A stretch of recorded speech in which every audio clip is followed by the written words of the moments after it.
India ప్రజలకు నా యొక్క మనవి 140 కోట్ల జనాభాకి మరి నా యొక్క మనవి. సమాజంలో ప్రజలే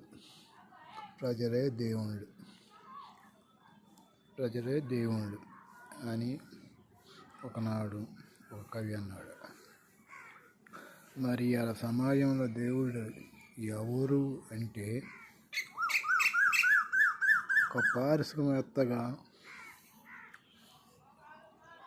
రతన్ టాటా తనకొచ్చే ఆదాయంలో 60% సమాజం కొరకు ఖర్చు పెట్టి సమాజ సేవ చేశాడు. మరి అతను సమాజంలో దేవుడు అనటానికి అర్హత ఉంది. అలానే రాజకీయ నాయకుల్లో సొంత డబ్బు ఖర్చు పెట్టి నాయకుడిగా ఉన్నాడంటే ఒక పవన్ కళ్యాణ్. ఎందుకంటే తన సమాజం కోసం, ప్రజల కోసం సుమారు ఒక 100 కోట్లు ఖర్చు పెట్టాడు సొంత డబ్బులు. మరి అలాంటి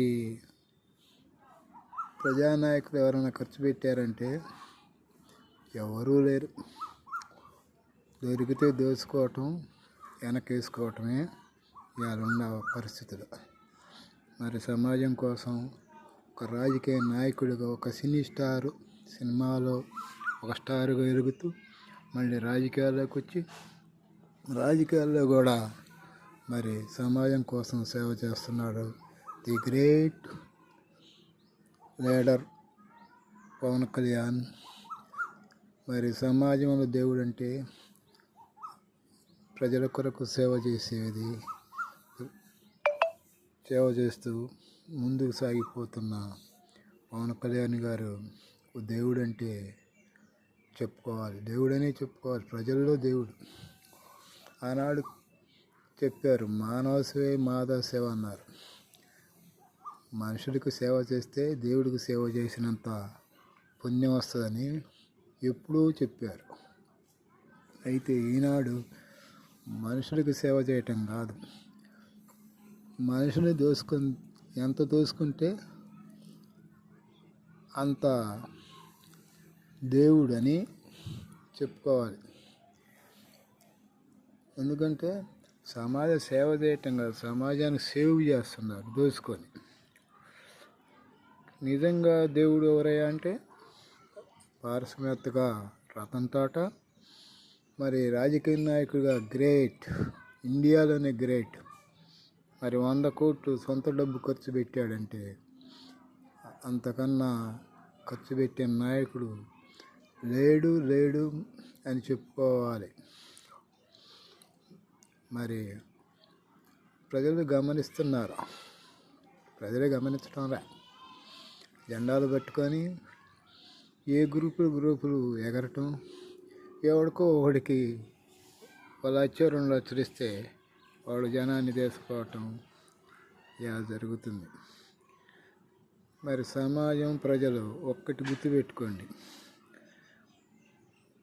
ప్రజల కొరకు, సమాజం కొరకు సేవ చేస్తుంది ఎవరా అని ఇప్పటికైనా ఆలోచించండి. గతించిపోయినాయి. మరి ప్రజల సొమ్ము దోసుకొని 1000 కోట్లు గుట్టలుగా వేసుకుంటున్నారు. మరి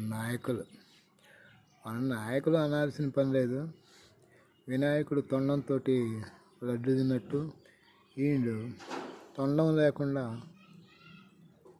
లేని వినాయకుడు. వాళ్ళు పోయేటప్పుడు మరి ఏం తీసుకుపోతారో తెలియదు, కానీ వాళ్ళ సొంత డబ్బులు కనీసం ఒక 10% కూడా ప్రజల కొరకు, సమాజం కొరకు ఖర్చు పెట్టాలి. మరి వాళ్ళని అమ్మటి ఏమీ రాదని కూడా తెలుసు, కానీ 1000 కోట్లు నాయనకు ఉండాలి, పదవులు ఉండాలి, హోదా ఉండాలి అని ఉండన్నాడు కోరుకుంటాడు. పోయేటప్పుడు ఇవన్నీ తీసుకెళ్తాడా అంటే తీసుకెళ్ళడు. మరి అలాంటి దానికి ఎందుకు ఈ శ్వాస కంఠశ్వాస ఉన్నన్నాళ్ళు మరి ఈ ఉక్రోషాలు కక్షలు కార్పుణ్యాలు ఇవన్నీ ఎందుకు? మానవుడుగా బతకండి, మానవ సేవ చేయండి.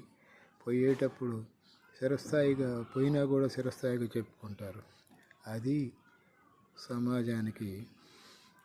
సమాజంలో ఉన్న పేరు ప్రతిష్టలు కూడా మనిషి పోయినా కూడా ఉంటాయి. కానీ ఇలా అలా లేదు. దోచుకోవటం ఒక్కటి చెబుతున్నాం. పోయినోళ్ళు పోయారు, ఉన్నోళ్ళు ఉన్నారు. ఉన్నోళ్ళైనా సమాజం కొరకు ఉన్న దాంట్లో 10% అయినా ఖర్చు పెట్టి సమాజ సేవ చేయమని విజ్ఞప్తి చేస్తున్నా. నా మనవి. It's political.